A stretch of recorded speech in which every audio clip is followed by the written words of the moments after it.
प्रीती खंडागळे, तुम्ही पाहता आवाज इंडिया मराठी। तर नजर टाकूया आजच्या ठळक बातम्यांवर। बारामती विधानसभा पोटनिवडणुकांसाठी उद्या मतदान होणार आहे। महायुतीने उपमुख्यमंत्री सुनेत्रा पवार यांना उमेदवारी दिली आहे। निवडणुकीदरम्यान कोणत्याही अप्रिय घटनांपासून बचाव करण्यासाठी पोलीस आणि इतर कायदा आणि सुव्यवस्था राखणाऱ्या यंत्रणांची कडक तैनाती करण्यात आली आहे। मतदान प्रक्रियेसाठी निवडणूक अधिकाऱ्यांना योग्य प्रशिक्षण देण्यात आलं असून मतदान प्रक्रियेत कोणतीही अडचण येणार नाही याची काळजी घेण्यात आली आहे। आज मुख्यमंत्री देवेंद्र फडणवीस यांच्या नेतृत्वाखाली मंत्रिमंडळाने विविध महत्त्वपूर्ण निर्णय घेतलेत, जे राज्याच्या विकासाच्या विविध क्षेत्रांमध्ये महत्त्वपूर्ण योगदान देतील। राज्यातील 7 आदर्श महाविद्यालयातील शिक्षकांना विद्यापीठ अनुदान आयोगाच्या निर्देशानुसार मूळ वेतन देण्याचा महत्त्वाचा निर्णय घेतला गेलाय। यामुळे या शिक्षकांना मोठा दिलासा मिळाला आहे। या निर्णयाचा शिक्षण क्षेत्रावर सकारात्मक प्रभाव पडेल। राज्यातील कमाल जमीन धारणा मर्यादा नियमानुसार भोगवटादार वर्ग 2 मधून भोगवटादार वर्ग 1 मध्ये रूपांतरणाचे निर्णय घेतले गेलेत। त्यामुळे त्या भूमीच्या मूल्यांचं पुनर्रचना होईल। विशेषतः 1980 पासून स्वातंत्र्य सैनिकांना दिलेल्या जमिनींचे कुटुंबियांना हक्क मिळण्याचा निर्णय घेण्यात आलाय। सातारा जिल्ह्यातील मौजे नागेवाडी येथील 42.55 हेक्टर जमीन महाराष्ट्र औद्योगिक विकास महामंडळाकडून आयटी पार्कसाठी देण्यात आली आहे। यामुळे आयटी क्षेत्राला प्रोत्साहन मिळेल आणि युवकांना रोजगाराच्या नवनवीन संधी मिळतील। महाराष्ट्र राज्य कॉम्प्रेस्ड बायोगॅस धोरण 2026 जाहीर करण्यात आलं आहे। या धोरणांतर्गत प्रत्येक जिल्ह्यात समन्वय समिती निर्माण केली जाईल आणि बायोगॅस प्रकल्प सार्वजनिक खासगी भागीदारी आणि हायब्रिड अन्युइटी तत्वांवर राबवलं जाईल। यासाठी 500 कोटींची तरतूद करण्यात आली आहे। यामुळे पर्यावरणपूरक घनकचऱ्याचे व्यवस्थापन होईल आणि हरितगृह वायूंचे उत्सर्जन कमी होईल।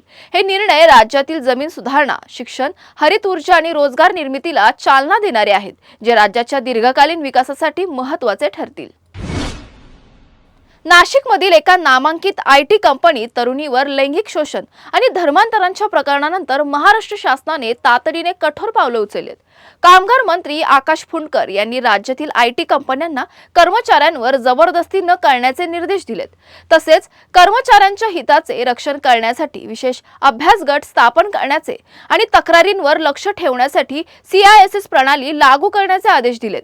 नाशिकमधील TCS कंपनीतील तरुणींवर झालेल्या लैंगिक शोषणाच्या प्रकरणात काही जणांना अटक करण्यात आली आहे आणि SIT कडून सखोल तपास सुरू आहे। पीडितांनी धक्कादायक खुलासे केले असून कंपनीतील HR अधिकारी निदा खान हिचा समावेश असल्याचे आरोप केलेत।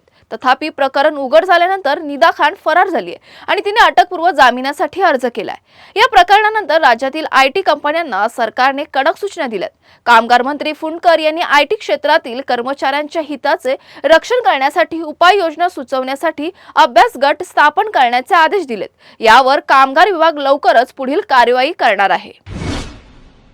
TCS प्रकरणातील आरोपी दानिश एजाज शेख याचा जामीन अर्ज न्यायालयाने फेटाळलाय।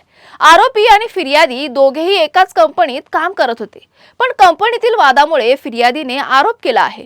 आरोपीच्या वकिलांनी दावा केला की फिर्यादीने खोटा गुन्हा दाखल केलाय। तथापि सरकारी वकील ॲडव्होकेट किरण भेंडबर यांनी युक्तिवाद केला की आरोपीच्या विरोधात गंभीर गुन्हे, बलात्कार आणि ॲट्रोसिटी सारखे आरोप दाखल आहेत, ज्यामुळे त्याला जामीन देणं योग्य ठरणार नाही।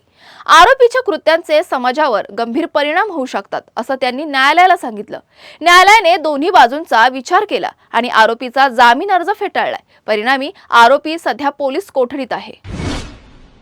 2006 साली मालेगावमध्ये झालेल्या बॉम्बस्फोट प्रकरणातील 4 आरोपींना मोठा दिलासा मिळालाय। मुंबई उच्च न्यायालयाने आज या प्रकरणातील दोषारोप निश्चित करणारा आदेश रद्द केलाय, ज्यामुळे आरोपींची मुक्तता झाली आहे। लोकेश शर्मा, धनसिंग, राजेंद्र चौधरी आणि मनोहर नरवारिया यांच्यावर आरोप तांत्रिकदृष्ट्या खरे ठरले नसल्याने न्यायालयाने या निर्णय दिला आहे। मालेगाव स्फोटात 37 जणांचा मृत्यू झाला होता आणि साखळी बॉम्बस्फोटामुळे 100हून अधिक लोक जखमी झाले होते।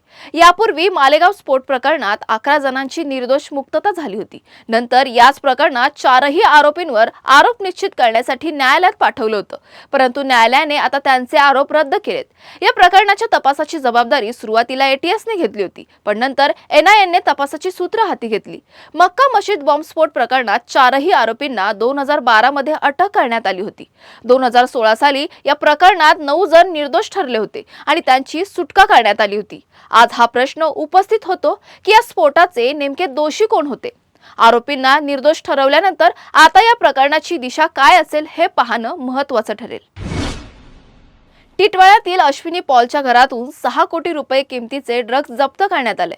घाटकोपर अँटी नार्कोटिक सेल आणि कल्याण ग्रामीण पोलिसांनी महापालिका अधिकारी बनून ही कारवाई केली, ज्यामुळे आरोपीला पकडण्यात यश मिळालं। पोलिसांच्या तपासात अश्विनी पॉल हिच्या दुहेरी ओळखीचा धक्कादायक खुलासा झालाय, जिथे ती रुक्साना शेख या बनावट नावाने वावरत होती। तिच्या घरात कचऱ्याच्या डब्यात अत्यंत शिताफीने लपवलेले 5000 ॲक्टसी गोळ्या पोलिसांना सापडल्यात आणि या ड्रग्जची किंमत 6 कोटी रुपये आहे। तपासात आणखीन एक धक्कादायक बाब समोर आली आहे। अश्विनीच्या लिव्ह इन पार्टनर आमिर सय्यदच्या मदतीने ती हे ड्रग्ज रॅकेट चालवत होती। आमिरवर पूर्वीही ड्रग्ज संबंधित कारवाई करण्यात आली होती आणि त्याने फेब्रुवारीमध्ये तुरुंगात जाताना या ड्रग्जच्या साठ्यांची सुरक्षितता अश्विनीच्या घरात ठेवली होती। विशेषतः पोलीस या ड्रग्जच्या खरेदीसाठी 1 कोटी रुपयांची ॲडव्हान्स रक्कम कुठून आली याचा शोध घेत आहेत। अश्विनीच्या बँक खाती गोठवण्यात येणार आहेत आणि या रॅकेटचे आंतरराष्ट्रीय कनेक्शन असल्याची शक्यता आहे, त्यामुळे तपास अजूनही चालू आहे। महाराष्ट्र राज्य मार्ग परिवहन महामंडळ आणि परिवहन खात्याद्वारे राबविण्यात येणाऱ्या रस्ते सुरक्षा अभियानाच्या जनजागृती उपक्रमाला अधिक प्रभावी बनवण्यासाठी प्रसिद्ध अभिनेते रितेश देशमुख आणि अभिनेत्री जेनेलिया देशमुख यांना पुढील 5 वर्षांसाठी ब्रँड अँबॅसेडर म्हणून नियुक्त करण्यात आले। हा हस्तांतरण करार सोहळा आज मंत्रालयात पार पडला। कार्यक्रमाच्या अध्यक्षतेखाली महाराष्ट्राचे मुख्यमंत्री देवेंद्र फडणवीस, उपमुख्यमंत्री एकनाथ शिंदे, परिवहन मंत्री आणि एसटी महामंडळाचे अध्यक्ष प्रताप सरनाईक तसेच इतर मान्यवर उपस्थित होते। या नियुक्तीचा मुख्य उद्देश एसटी महामंडळाच्या विविध जनजागृती मोहिमांना अधिक प्रभावी बनवण्यासाठी तसेच रस्ता सुरक्षा अभियानाची जनजागृती अधिक प्रभावी करण्यासाठी रितेश आणि जेनेलिया यांच्या सहभागाचा महत्त्वपूर्ण ठरेल। या अभियानाच्या अंतर्गत रस्ता सुरक्षा, प्रवासी जनजागृती आणि सामाजिक संदेश प्रसारासाठी या दोन्ही कलाकारांचा सहभाग अनिवार्य ठरणार आहे। या संदर्भात रितेशने आपल्या लहानपणी केलेल्या एसटी बस प्रवासाची आठवण शेअर केली आणि एसटीचा ब्रँड अँबॅसेडर म्हणून नियुक्त होण्याचा अभिमान व्यक्त केला आहे। रितेश देशमुख यांनी टॅक्सी आणि रिक्षा चालक संघटनांच्या मराठी भाषा अनिवार्य करण्याच्या निर्णयावर स्पष्टपणे आपलं मत मांडलंय। रितेशने रिक्षा आणि टॅक्सी चालकांच्या मराठी भाषेच्या अनिवार्यता विरोधातील आंदोलनावर आपलं मत मांडताना म्हटलंय की महाराष्ट्रात मराठी भाषा अनिवार्य असलीच पाहिजे। ज्या प्रकारे इतर राज्यांमध्ये आपल्याला त्या राज्यांची भाषा बोलावी लागते, त्याच प्रकारे महाराष्ट्रात मराठी बोलली पाहिजे। त्यांनी आणखीन सांगितलं की जो निर्णय परिवहन मंत्री प्रताप सरनाईक यांनी घेतला आहे तो योग्य आहे। अशाच महत्त्वाच्या बातम्या बघण्यासाठी पाहत रहा आवाज इंडिया मराठी, शोध सत्याचा।